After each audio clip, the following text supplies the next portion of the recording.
Being very much a child and product of the early 60s, it seemed to me to be terribly exciting and maybe kind of glamorous to be a commercial artist. That's what I kind of thought I wanted to do when I was 12. I thought it must be, because I was impressed with things like the father in Dennis the Menace, who had those check jackets and the big glasses on, and the crew cut. That was a very hip look then, you know, to anybody in Britain. I don't think it was in America. But at the time I thought, that's Madison Avenue, you know, that's advertising, that's the place to be. Dance.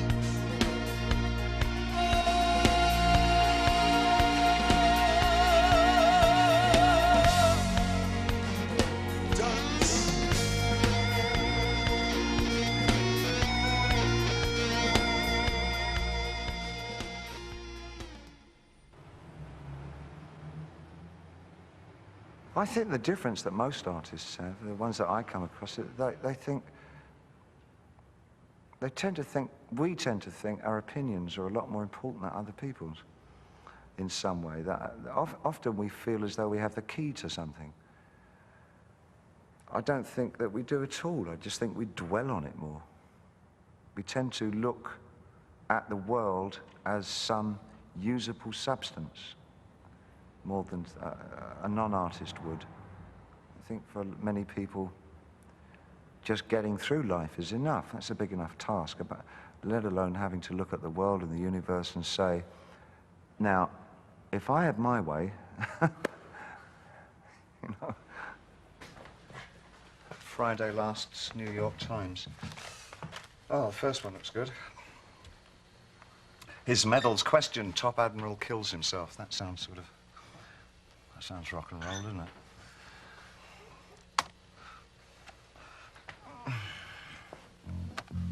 Andy, can I get a coffee and a drummer? Tom.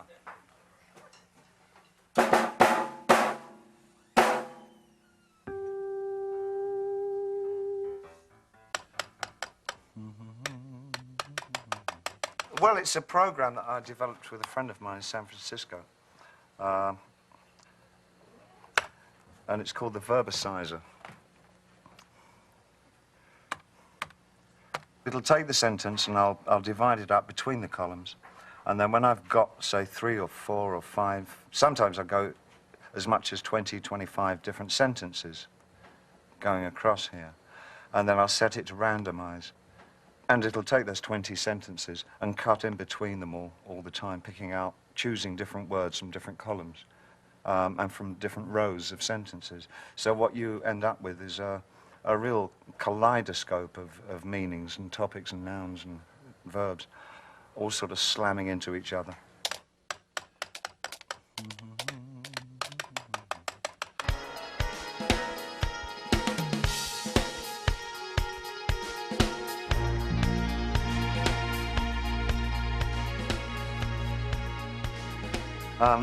Let's just try that loop again. Reeves is setting up a loop, as you can hear, on the guitar. This will be a kind of an accumulative pattern.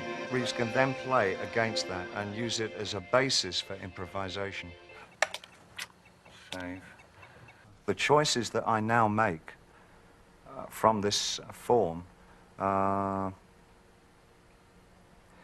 I can then re-imbue it with an emotive quality if I want to, or take it as it writes itself. So, I mean, some of the things I'll empathize with terrifically, and I'll find that even maybe 4 words in here would, the top kills himself. Well, it sounds like a boss, doesn't it? And suddenly I get a vision of a boss in the 30s throwing himself out of a window, you know, in the Great Depression. That might be enough to send me off on writing a song about that, you know. What kid? What kid? What kid? What kid? Fry Medals becomes Fry the Medals. Release Rib Bookman becomes Release the Bookman. Top the kills himself becomes The Top kills himself. So, such and so forth like. Top the Order, Dead Men Medal, Release the Admiral. then I sort of just went from there into release the bookman, release the admiral, fry the medals, hoist the mainsail. Only because it sort of felt like that kind of patterning, which would take me to a kind of a chorus area. Dead men don't talk, but they do. Dead men don't talk, but they do.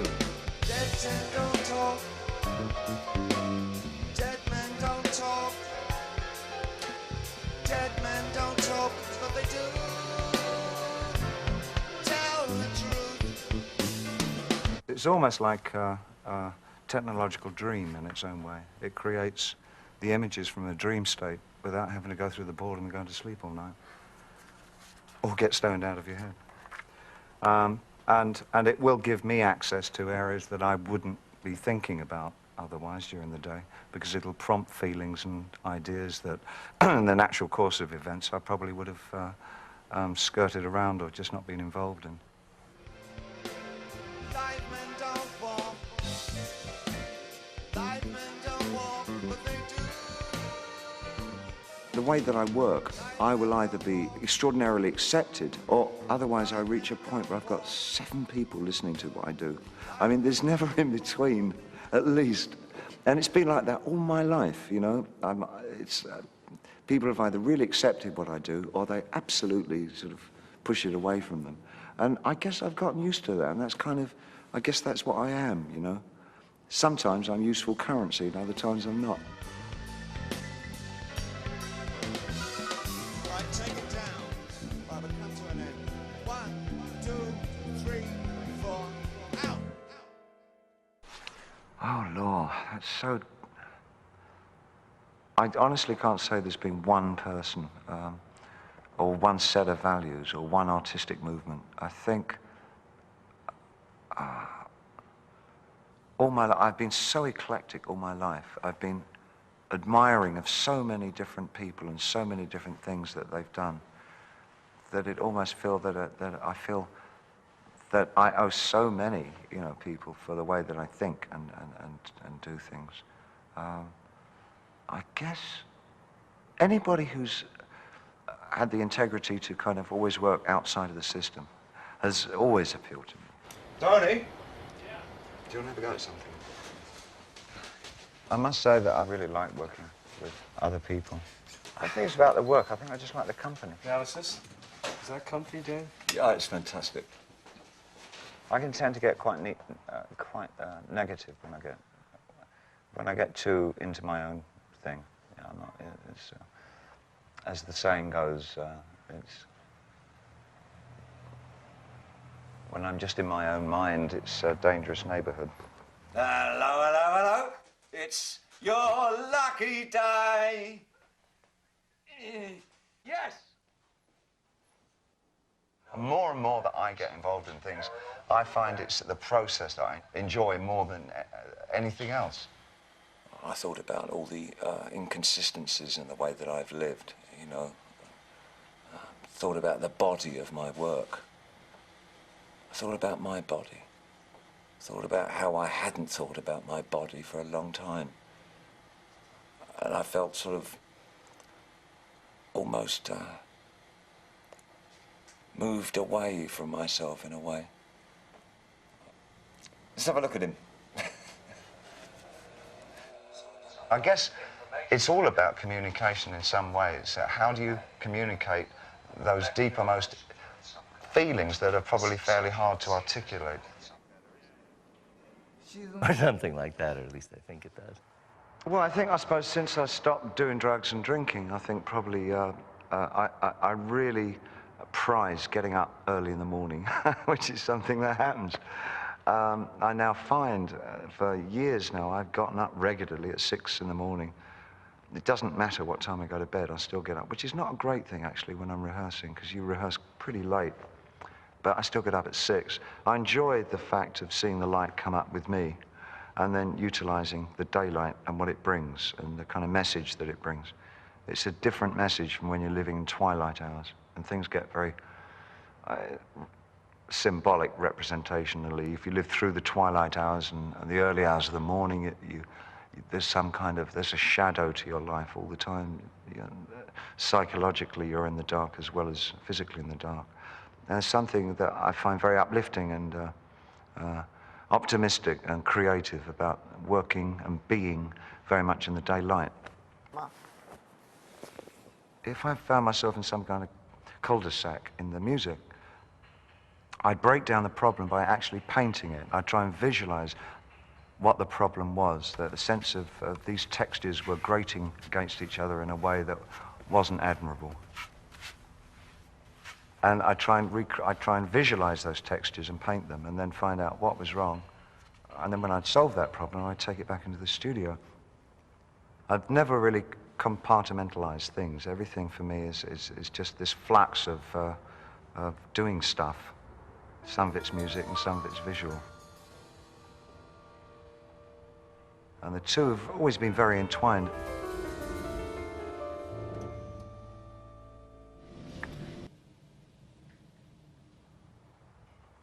It's going to affect me, whether I like it or not. I'm going to be pained by the people that don't like it, and I'm going to be bolstered by people who do like it. What it won't do is change the way that I work, which is probably the most important thing.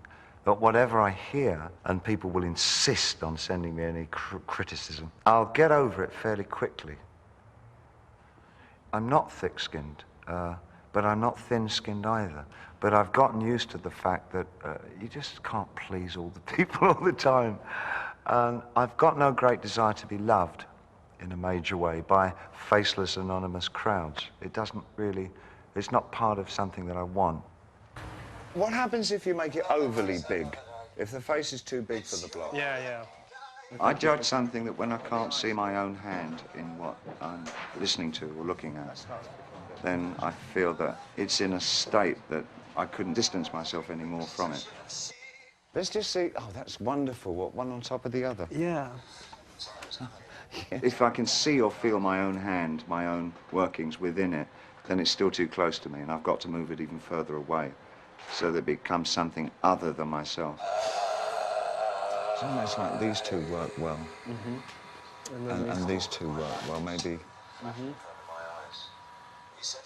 And when it touches that moment, then that becomes like an arbitrary cut-off point, because you could go further. And the trouble is overcomplicating an idea, which I do frequently. You know? It's the sin of the artist when you have an idea and then you fuck it up. And Francis Bacon used to do it all the time, so I'm in good company. Where you think you've got to a point where it's really good, and then you do that next thing, and it's the worst possible thing you could have done, and you've just gone overboard, and you think, sod, I've ruined it. There's no going back, you know, because you... Hey, how do we know what's really there? Well, there is...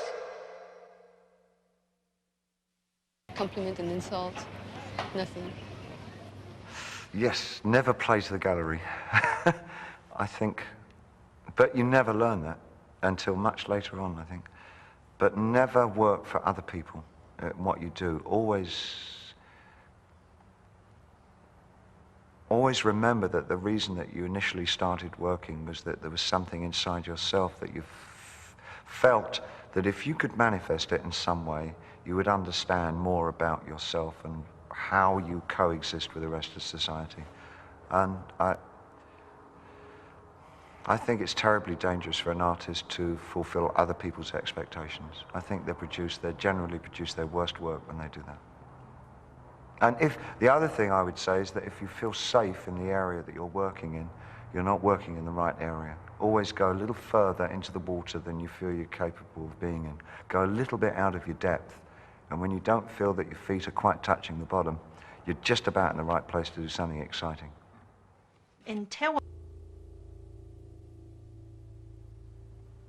I wish I could be altruistic and say, no, it's just for the moment. But I would like to feel, especially in music, I would love to feel that what I did actually changed the fabric of music.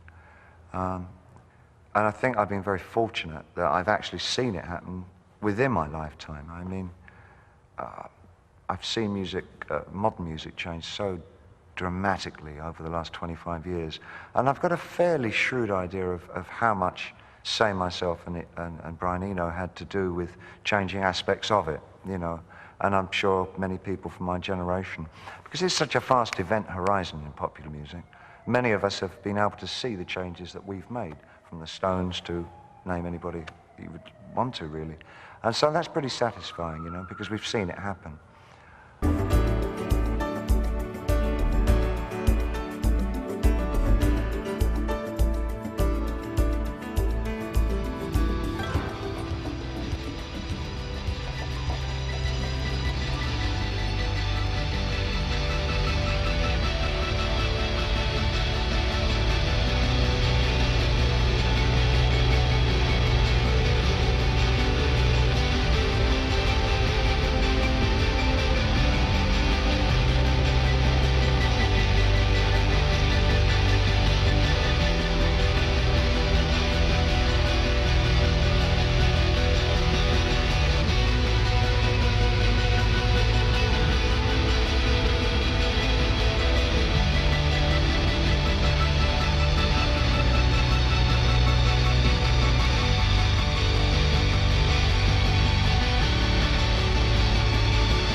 Kanye na nanda nare si den Kanye na na na na resite. Kanye